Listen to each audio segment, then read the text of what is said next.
As I was saying, quiero agradecerles a ellos por su labor en favor de los derechos humanos y quiero felicitarles por sus premios. Nos acompañan hoy día. We have the honor of having today Francia Elena Márquez Mina. She is an Afro-Colombian leader of the Yolombo village in the municipality of Buenos Aires, located in the north of Cauca in Colombia. In recent years, her work has been focused on the defense of the ethnic and territorial rights of the Afro-Colombian communities, especially focusing in the community of La Toma, located in the municipality of Suárez. This leader is responsible for coordinating the area of collective rights and human rights in Palenque Alto, Cauca, and she's also responsible of processes with black communities, and she's also a spokeswoman of the mobilization of women for life, care, and ancestral territories. We also have with us Luz Helena Galeano. She is representing Mujeres Caminando por la Verdad, Women Walking for Truth.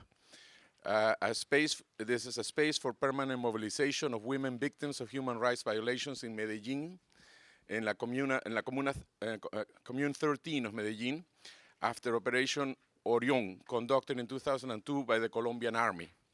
They are recognized as human rights defenders. They fight for the establishment of the truth, justice, and reparation of victims. They propose mechanisms for restorative justice as a way to seek peace, and they have completed different efforts to add to the public agenda the effects of the armed conflict in the lives of women that have been victims. We also have Fabián Laverde. He represents a social corporation for community advisory and training that works with survivors of killings by the Departmental Association of Farmers of Casanare in the early 1990s. This organization works to strengthen community organizations, contributing to the reconstruction of the social fabric in a context of humanitarian crisis, human rights violations, and violations to international humanitarian law. Their work focuses primarily on developing legal complaints, providing legal advice, support, promotion of the agroecological production, and international awareness of the reality of marginalized communities, peasant organizations, victims of state crimes, and multinational companies, as well as political prisoners. And last but not least, we also have William Rivas, representing a senior community council of the Peasant Association of the Atrato. Comancia was born 35 years ago as an organization designed to visualize, report, and accompany the communities of the Middle Atrato and surrounding municipalities regarding the violation of human rights. Comancia, which is the Spanish acronym for his organization, has worked decisively in the return processes of displaced communities to their territories by providing support and organizational training. Similarly, the organization has achieved entitlement of 800,000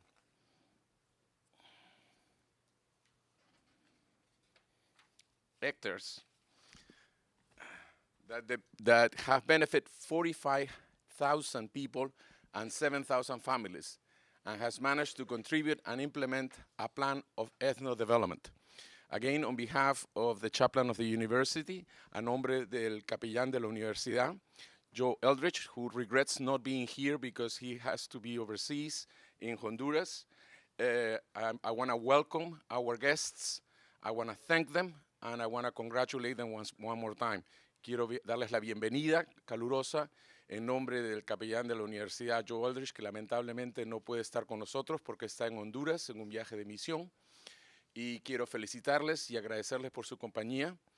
Y una vez más, quiero también agradecer a Jennifer y a Matea por su hospitalidad en organizar esta reunión. I also want to thank Jennifer and Matea. Where's Matea? Stand up. For hosting us. We really appreciate your gracious hospitality. Thank you so much, and I will now turn over the mic to the interpreter because the guests are going to be speaking in Spanish, and of course, you have simultaneous interpretation. Thank you so much.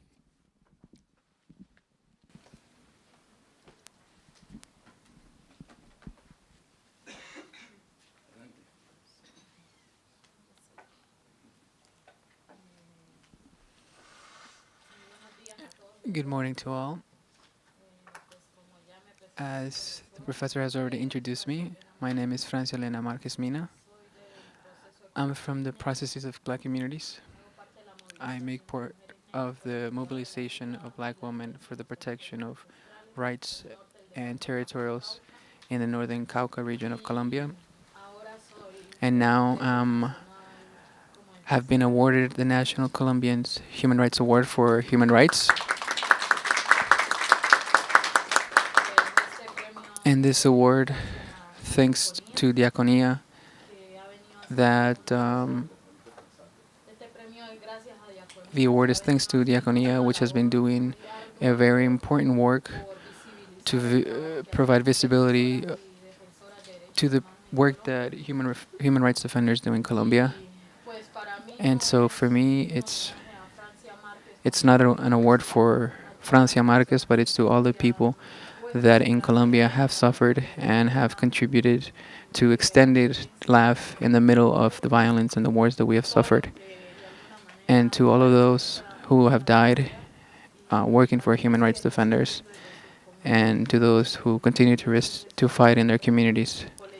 And so it's a collective prize, and now my name is on it now. In the last few years, we have been doing work against illegal mining, against the destruction of our territories from the context of mining, which is being promoted by the Colombian government. We are fighting against illicit cultivation in our territories, and that has meant that we have had to reach legal actions against the government, and that has led to my displacement from my community where I was born. I have two children. I'm currently studying law in order to help in a better way my community and in order to protect La Toma community, which is where I'm from, and in general in Colombia. As a community, as black communities and indigenous communities now, we're doing very strong legal actions against the Colombian government so that the government understands and takes into account the ethnic groups in the context of the peace process going on in Havana. I was part of the fifth delegation to Havana as part of the victims who participated in the peace process, who participated and gave their voice at the negotiating table.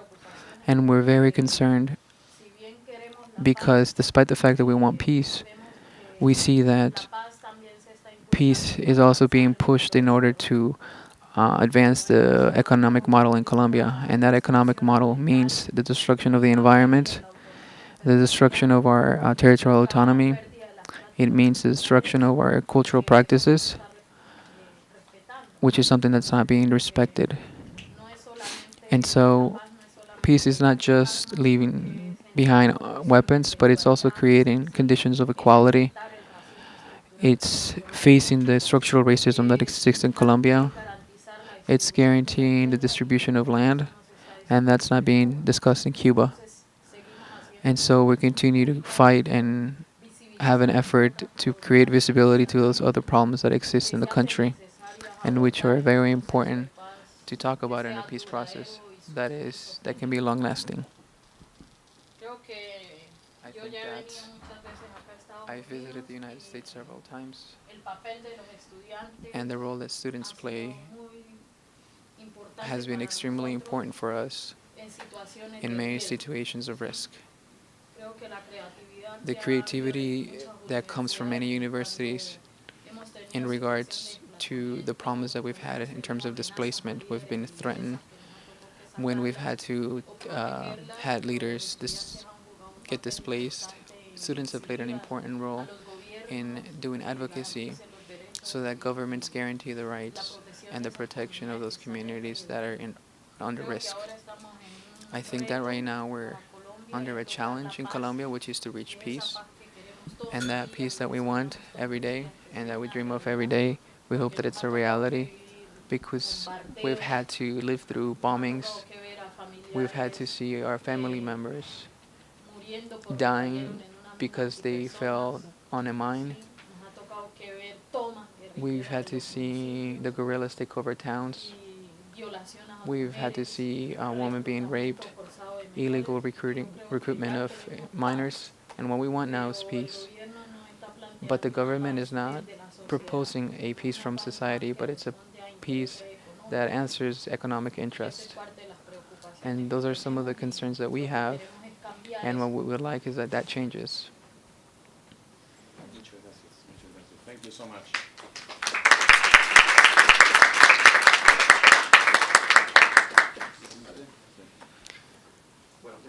Well, thank you to all of you for being here. We're very happy every time that we share with other communities outside of Colombia and to tell students.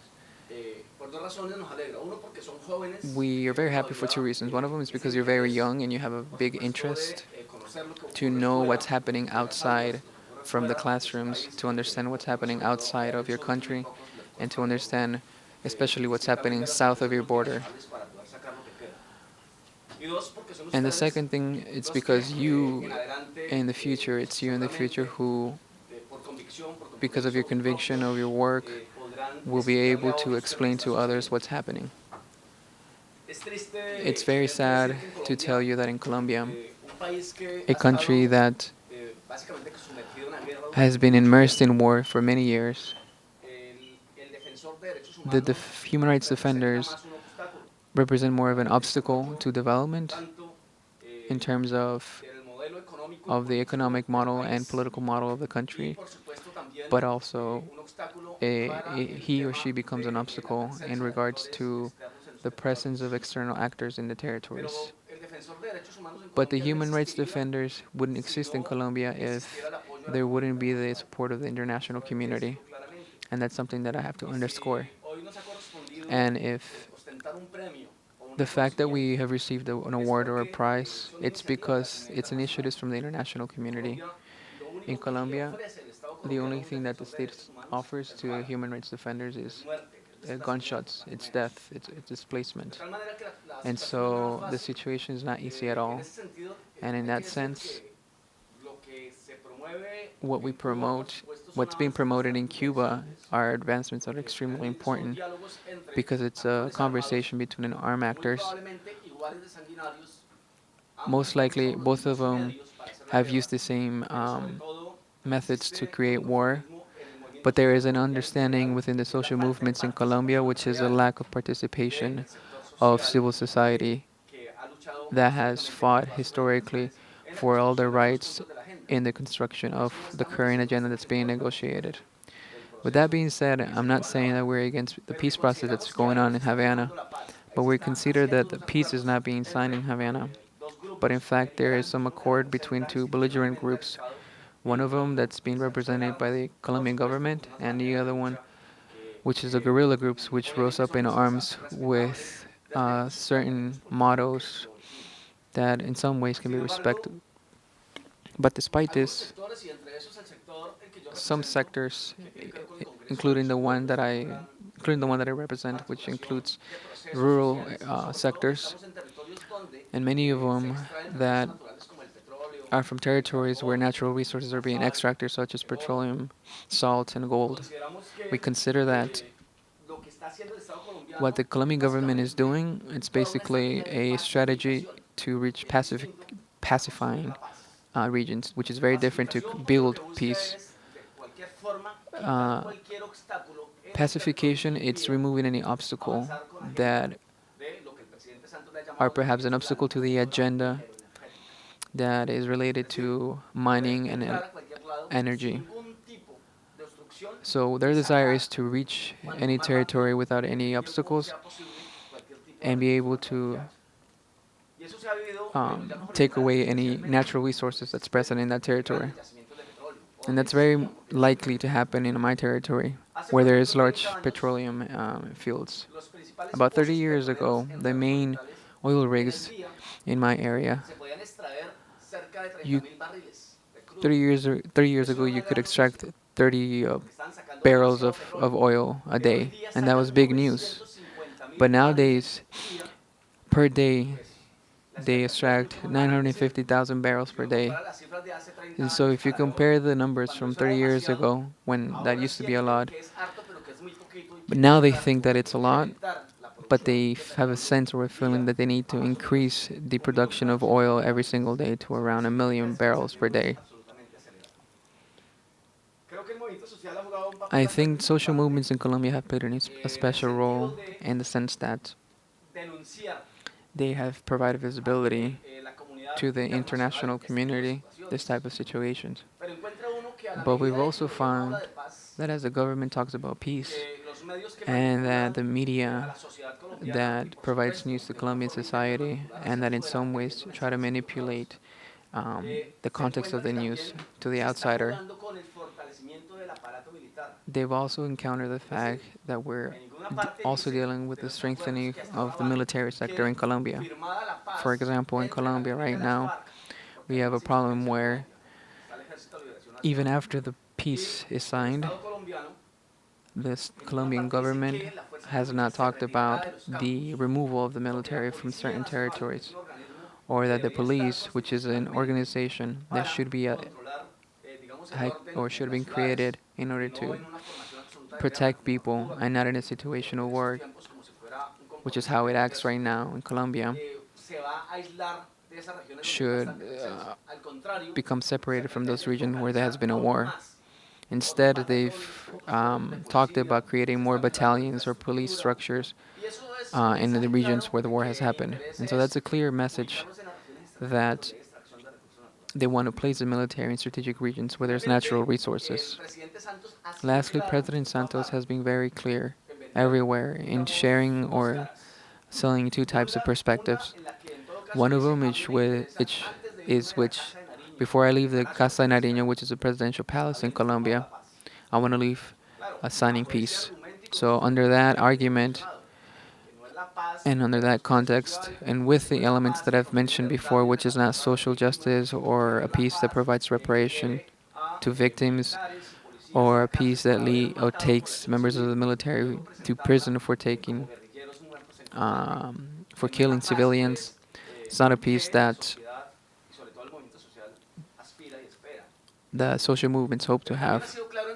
But the president has also been very clear in saying that we will sit down with any guerrilla group to negotiate under three conditions. The economic model will be not discussed, and the political model will also not be discussed, and the constitution will also not be touched. So in conclusion, this is kind of what we're living right now in Colombia in regards to those who protect human rights and who live in Colombia. But there's also another interesting thing, which is that social mobilization in Colombia has recovered a lot in the past 6 years.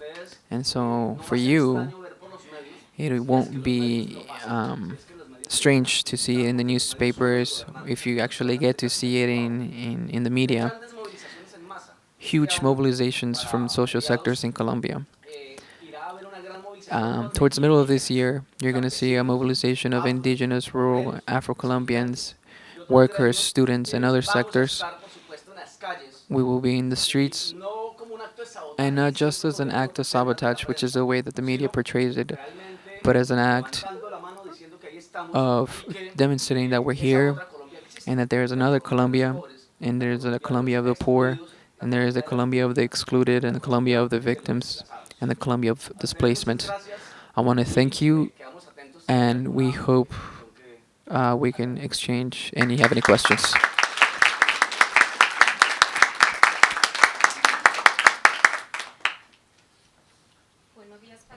Good morning to all. My name is Lucelena Galeano from Medellin, Comuna 13, or Community 13.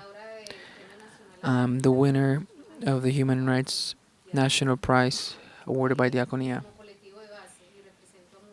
I represent women who are walking for truth. Our fighter and our resistance, which is for finding justice and truth, reparations, and the guarantees of non-repetition. In the Comuna 13 or Commune 13 has been a zone of a lot of violence where the armed conflict has lasted for more than 13 years, where the conflict begins in 2001, and in 2002 there were more than 20 military operations, but the one that marked us the most was the one in 2002 on May 21st, where there is Operation Mariscal. There is several arbitrary detentions and forced disappearances, as well as recruitment of minors. But on October 16th, there is the implementation of Orion operation by the military, which was ordered by former President Álvaro Uribe Vélez, former General Mario Montoya, and General Mario Montoya, and the 4th Brigade of the military and the police, where the clear order was given to kill anybody who was in the streets of the Comuna 13. And so on those days, several people died, including minors, the elder, and they also attacked us by air with helicopters and also with tanks. And as well as the military in constant combat with any other people, they attacked us, and minors and youth who were considered members of the guerrillas were killed and disappeared.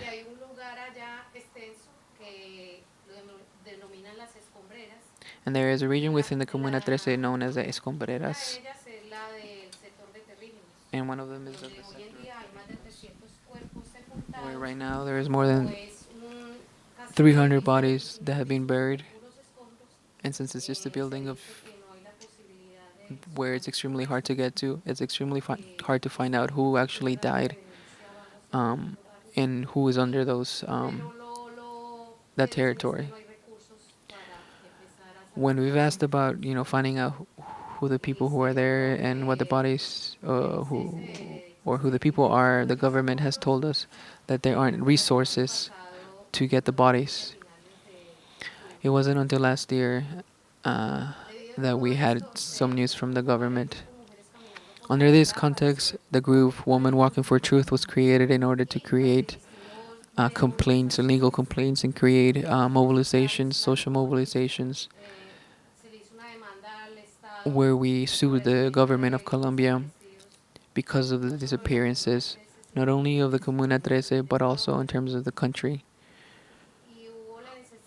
And there was a necessity to create, in 2013, a steering committee in order to dialogue with the mayor of Medellin as well as with the Attorney General's office, because we were demanding that the search for those who were disappeared.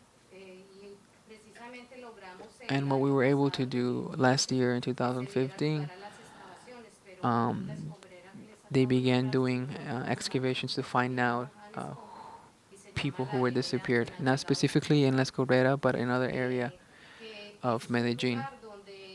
This place that I'm talking about, it's a place where many people who demobilized confessed that, in fact, they had assassinated many people and they had buried them.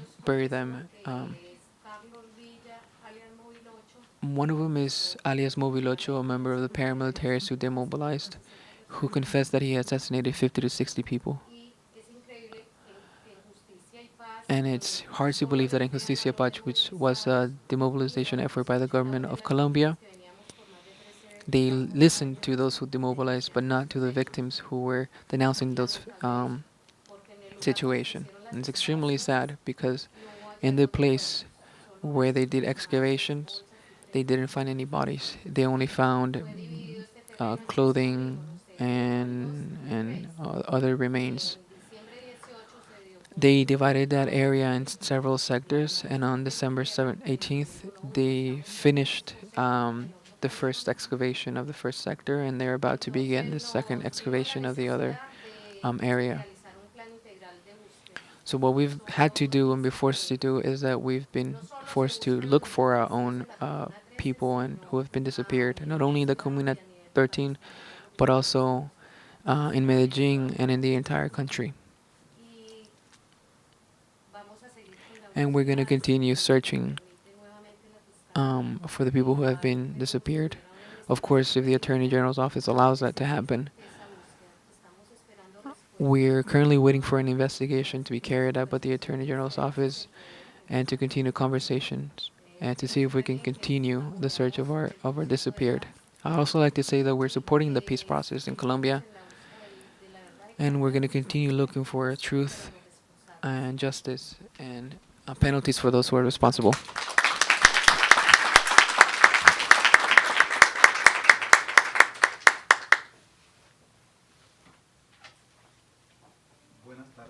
Good afternoon. My name is William Rivas Torres, as it was mentioned earlier today. I'm from an organization named Cocomasia in the department of Chocó in Antioquia in Colombia, which is the western part of the country. It represents 45,000 inhabitants divided in 7,000 families in 124 towns. Cocomasia was the winner of the National Human Rights Award in the category of lifetime work. And so I'd like to thank the international community for doing this initiative, which allows us to provide visibility to the problems that exist in Colombia and to also provide visibility of the work that we do in favor of human rights and protection of life. We have a large experience of hiding. Our territory is made up of about 800,000 hectares. It's considered by many to be a very peaceful area at some point. Given some leases that were awarded by the government to some multinational companies, we were able to see that our territory was threatened, and we began a fight for the fight of our territory, for the protection of our territory, for the protection of life, for the protection of human rights, and that's under the context of working. Under this fight, we did several peaceful marches. We did several peaceful protests. We walked into several offices that belong to public institutions, such as the mayor's office. We went to Quibdó, the capital of Chocó, and went to the cathedral. And we also went to the embassy, several embassies that helped us carry out a lot of international pressure.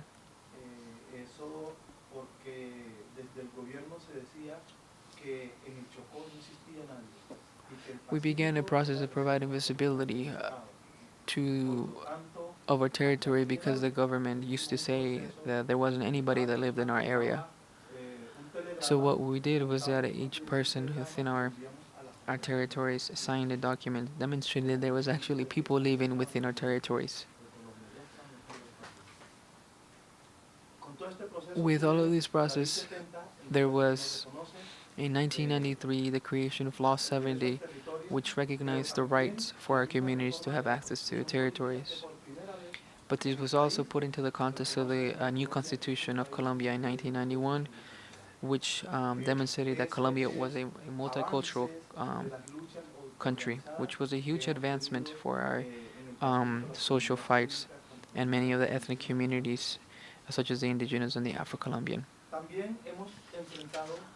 We've also had to face several problems, such as illegal mining and the leases by the government to large companies, multinationals that have created problems within our territories. We have publicly denounced the state. We have mentioned publicly and internationally the violations that the illegal armed groups and the military has done to our territories. And so, this in mind, and all of the problems that we've had to face, and all of the problems that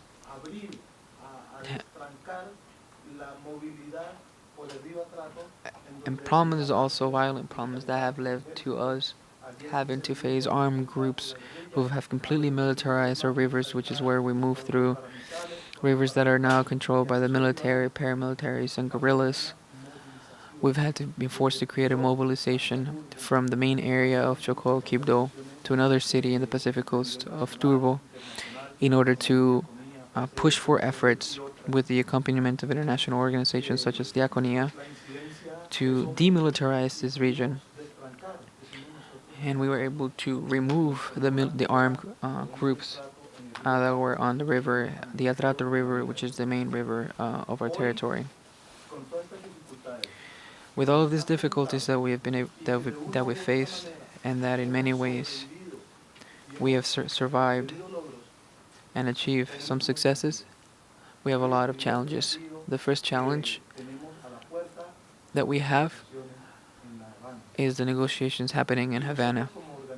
And as organization, we've always said it in our public statements that we've sent to the presidents, letters that we've sent to former President Uribe, letters to the guerrillas of the FARC, and even to the current government, where we've always explained that we agree with the negotiated exit to the conflict in Colombia. That conflict that has been cultural, social, economic, military. So we've been in favor of that type of negotiations and exit to the conflict. But we have the challenge and our problem, which is that we understand that peace is built within the territories. Peace is not something that happens if victims don't participate. If in the Pacific coast of Colombia, and if we specifically talk about Chocó, which has around 6 to 7 million hectares, and 90% of those territories are made up of Afro-Colombians and indigenous people, awarded legally and granted to those members of those communities. For example, in my case, in my Cocomasia, through a legal resolution in 1997, they awarded us a specific amount of hectares, and we have a territory where we live in. And so our concern is that if a peace process that's going to be implemented, how come we're not participating?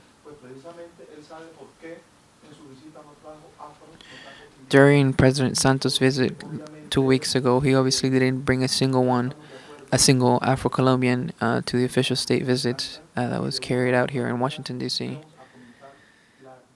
And because he knew that we were going to mention the difficult situation that we are living currently within our territories. And so one of the requirements that we've demanded the ethnic communities is to stop the mining situation that's happening within our territories. In regards to FARC, we've demanded that those who are not part of our territories need to leave and exit our territories. There's people from different departments of Colombia, people from Bogota, people from Cali, from Córdoba, from different parts of the country, where they need to return to their own city of origin. We have developed a process which is very important, which is a plan of ethno development, and it's a plan for development put in the context of a very different condition, which is our ethnicity, because we're very different from the rest of the country. And so that's why we believe that we need a different type of treatment. Because for us, what's beneficiary may perhaps for other people is not. And so that proposal, which is a peace proposal, is a proposal that has been presented to the government.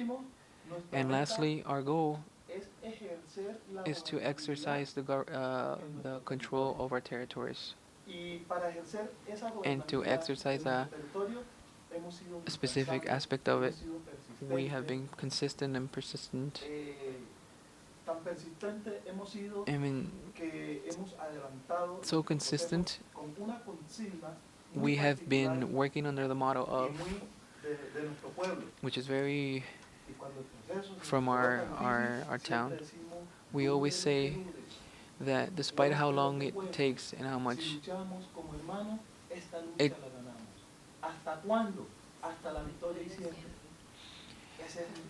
our motto is that despite how long it takes and how much it's going to take on us, we're always going to keep fighting.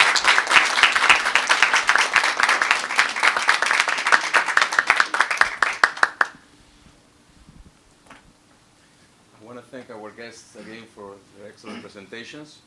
And what I'd like to do now is I'd like to call on you, the audience, to ask questions.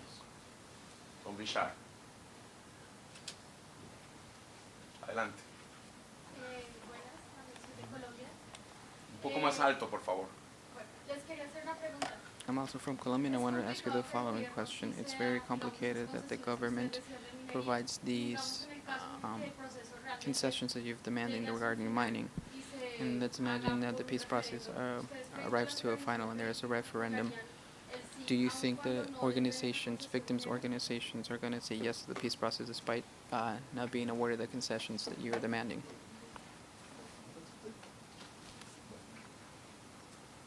Pues yo creo que creo que hay como una equivocación en lo que hemos planteado y en lo que entendimos, porque nosotros no estamos diciendo que queremos So I think that there's. Sí, de quitar las concesiones. Sorry. Bueno, yo creo que el gobierno no va a cambiar eso. So I don't think the government's going to change anything. Y bueno, sea como sea, yo creo Despite whatever que happens, we seguir prefer la lucha sin estar continuing our balas, fight como without shooting and killing y each eso, other. en eso no hay duda. And Sin that's embargo, something nosotros tenemos that la we're very clear about. responsabilidad de seguir But we're incidiendo very para que clear la that paz we're going to que have to tenemos continue to sea la advocate mejor, for the la más peace that is conveniente being para signed nuestra is comunidad. the best for our Y claro, el communities. gobierno no va a avanzar en eso And porque so ya ha dicho the government has been very clear que about con not ellos moving no se forward with that negocia, because they've been very ya ha clear about the dicho que no economic le van model a not being quitar tierra a los negotiated. terratenientes And ni a they've las said that they're empresas not going to take away multinacionales. any land from the large Sin embargo, landowners nosotros or hemos venido multinationals. haciendo muchas acciones. But we Le have pongo un carried out a lot ejemplo of de una. actions. Yo soy de La And I'm going to Toma. give you an En el example. I'm from La 2009, Toma. And in 2009, el gobierno the entregó un government título de explotación gave minera al a Anglo land title of mining to a Llamado company, Sari. Anglo Gold Ashanti, and to a narco trafficker. Nosotros, el gobierno solicitó un desalojo de las The comunidades government de La Toma. demanded that La Toma community leave Y the parte de area. lo que también el gobierno And tiene part que of what the cumplir es que ha government ratificado tratados internacionales has sobre done derechos as well humanos, como is el that it convenio has 169 de la ratified our OIT, national que agreements for exige the que a los protection of grupos human étnicos rights, se les tiene que consultar which, cuando haya una for medida example, que va some a of them afectar a la demand comunidad. that ethnic groups El need to be gobierno entregó consulted esos before títulos any pasando kind por of encima lease, de a esos mining lease, derechos is awarded to a y eso company. afectó a la comunidad And porque so the government did so había without una consulting situación with de communities, and that desplazamiento forzado caused an ahí immediate por parte de los situation of magistrados. displacement by the state. Nosotros lo que acudimos fue a una What we acción had de to do tutela.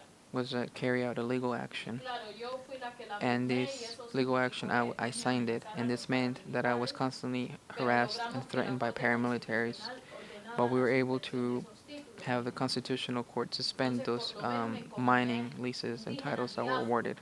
And so el the gobierno, indigenous las communities and comunidades tienen el Colombian derecho a revocar communities, de we have the demandar para right que se haga to la carry out legal revocación de esos actions títulos. against those Es type más of difícil en mining comunidades titles or campesinas leases. porque ese derecho It's a little bit more étnico no hard se on rural reconoce para areas comunidades because those campesinas. Pero sin areas embargo, yo creo que parte de lo que are hemos not hecho protected by desde that la type of Cumbre ethnic Nacional protection. Agraria, Étnica y But Cultural what es we've been able to do articularnos from a para negotiating enfrentar table todos esos desviantes, of a ¿cierto? committee of Y several claro, el groups proceso de diálogo allá no va a resolver is to en work Havana. towards this type of Nosotros advancements. tendremos que seguir It's also luchando, obvious that the peace process in tendremos que Havana is seguir not going to haciendo nuestro trabajo como create defensores a y great defensoras de situation for every derechos single humanos. one of us, but it's up to Pero us to tenemos que continue poner working sobre la mesa las uh, preocupaciones que hay sobre for the improvement el of proceso people. de But we paz. have to talk about the Y el concerns that we gobierno no have se va a bajar ahí.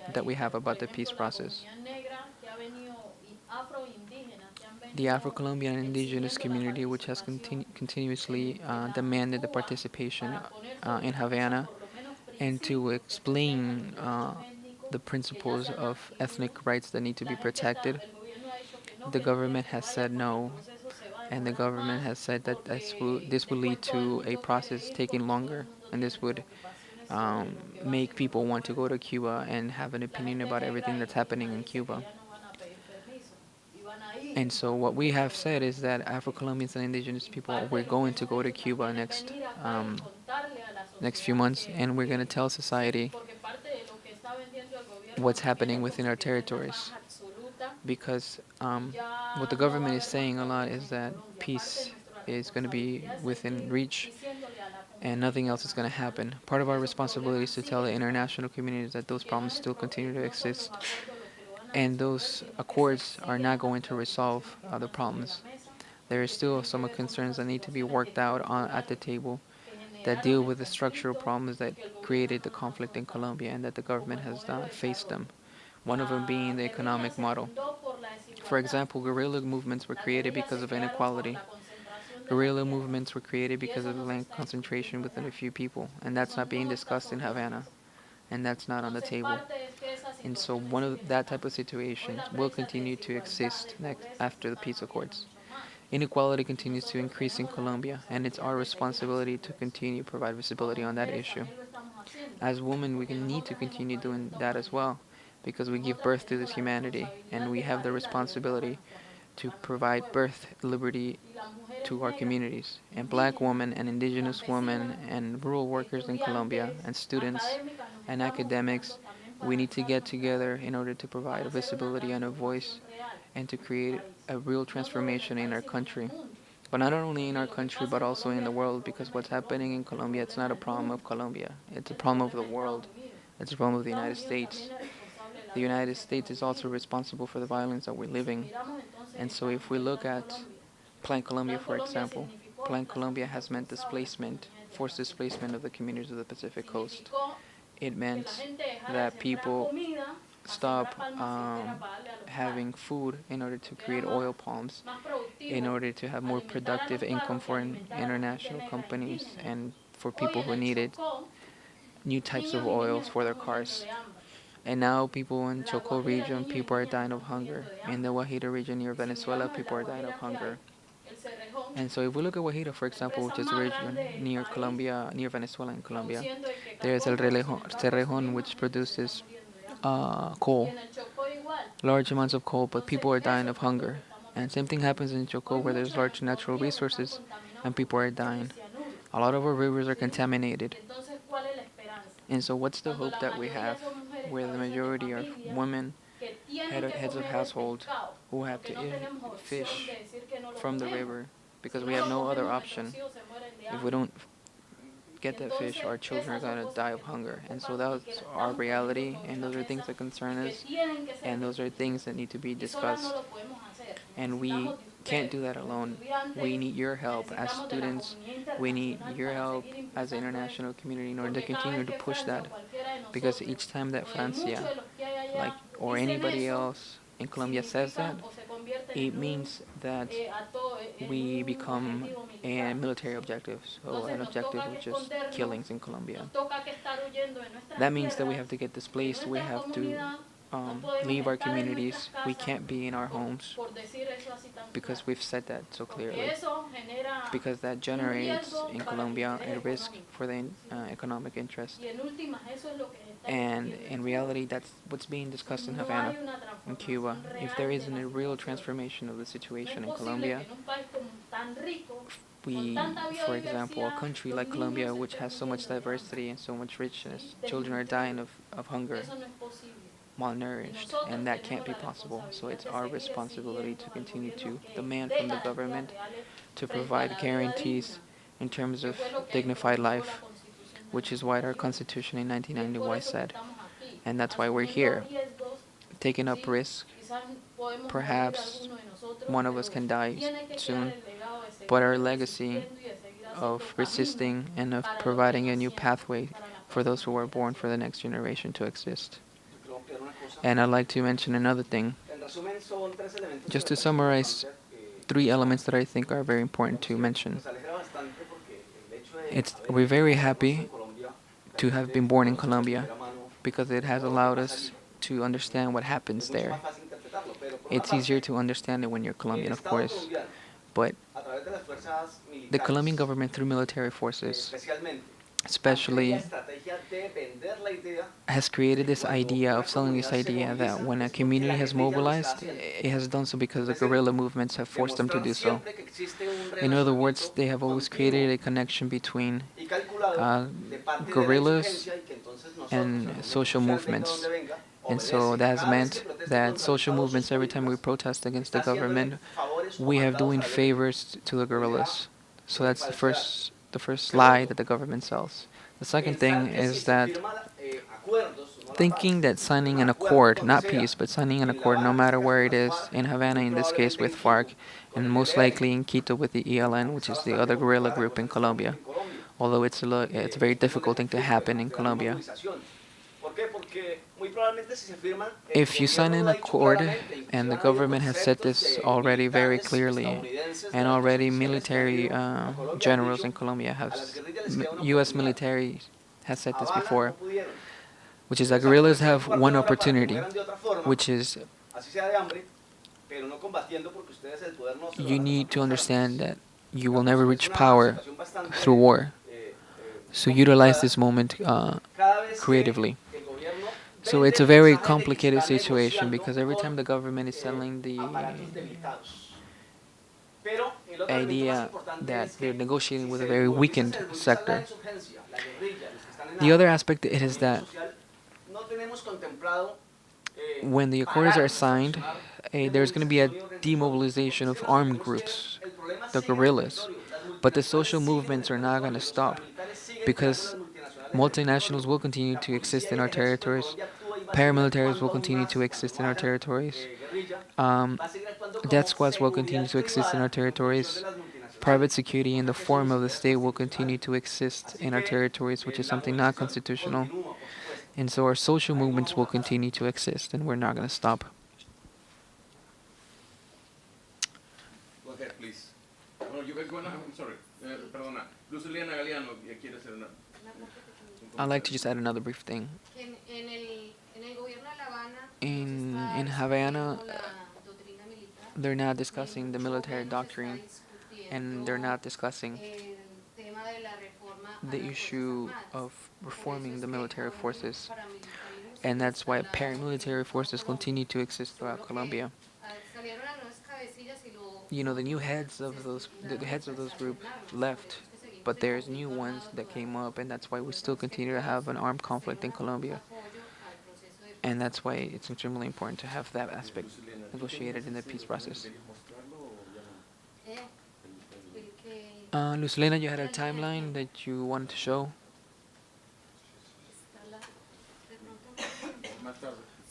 Perhaps later. Your question, please. Go ahead. I'm also Colombian, and I'd like to know what plans, what actions, what measures you have so that your voices are heard in the peace process and so that the dialogue can be advanced. I would like to know what we can do or what you are doing so that those petitions can be included in Colombia.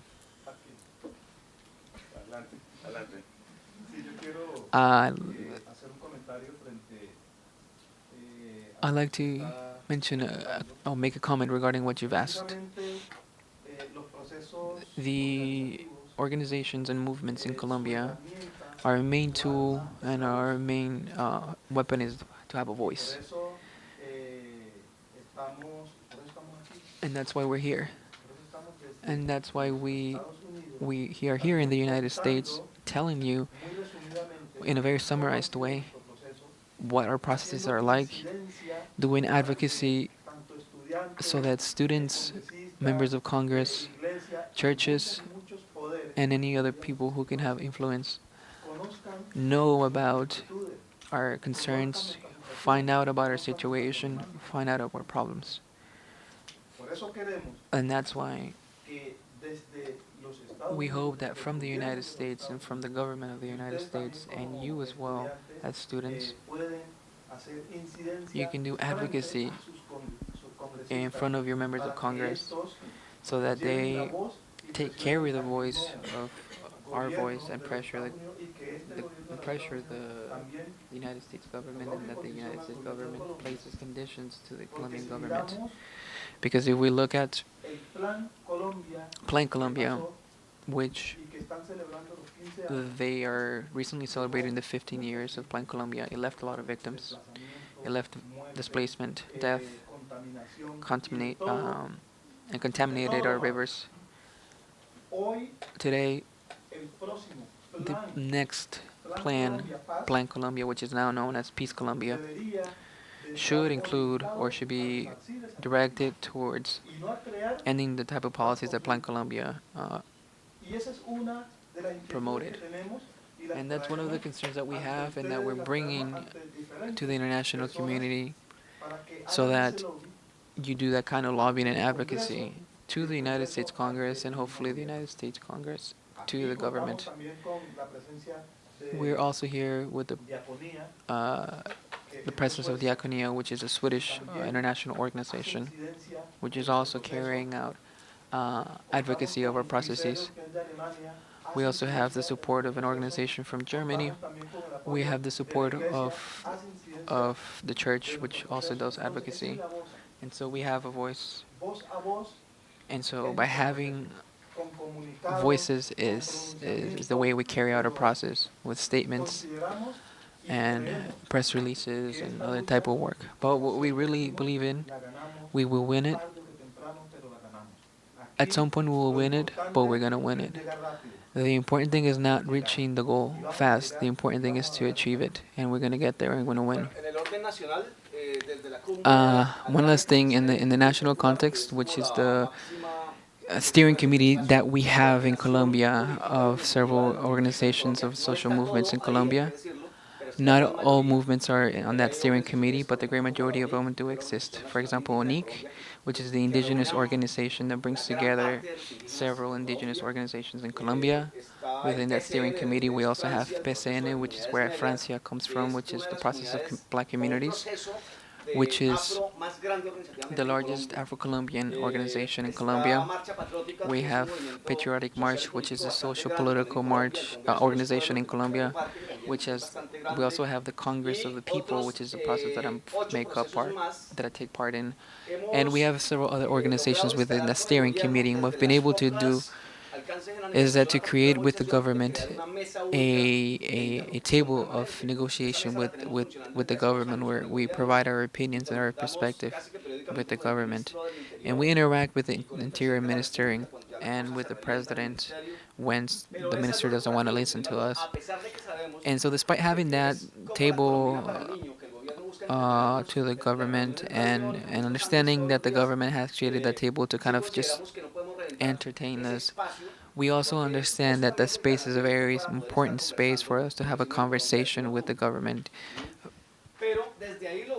But from there, we've been able to have some advancements.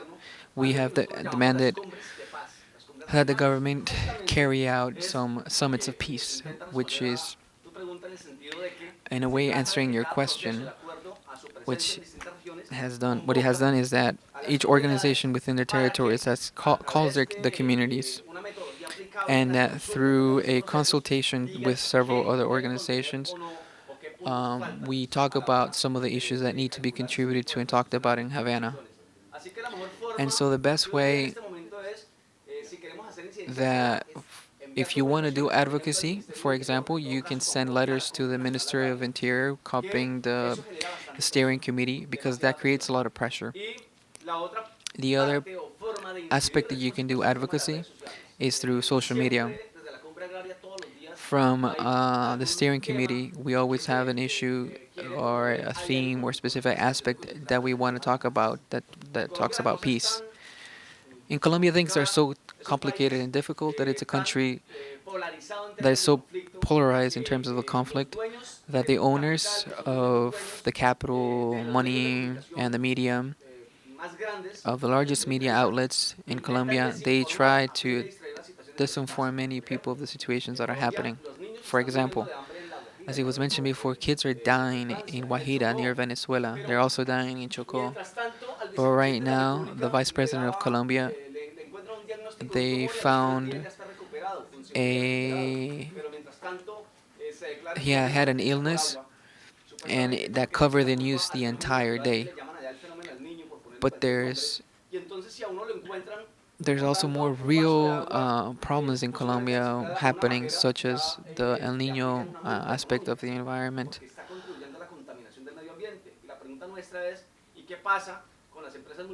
Um, El Nino is affecting Colombia right now, and what's happening is that people are being put in prison because they're wasting water. But our question is kind of goes beyond this, which is when multinational organizations go to our territories and they take water to take to their own specific oil rigs, for example, and they contaminate the water and they take the oil and then they throw away that contaminated water into the rivers. And so we ask why there isn't any type of legal actions against those companies. And so why we wonder why there isn't a shared responsibility in Colombia. I don't want to generalize things, but not all the United States is to blame for in terms of what's happening in Colombia.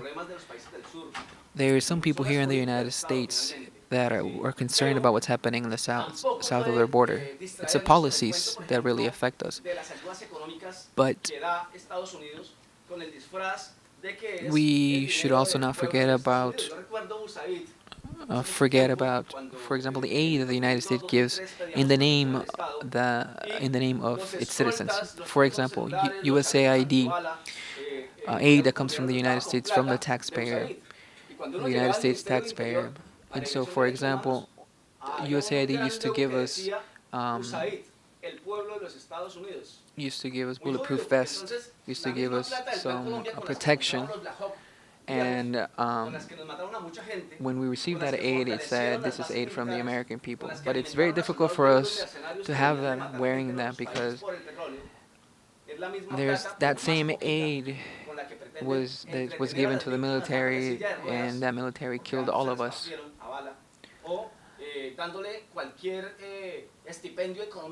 And that same aid was also given to members of the Colombian military in order to create somewhat of a solidarity.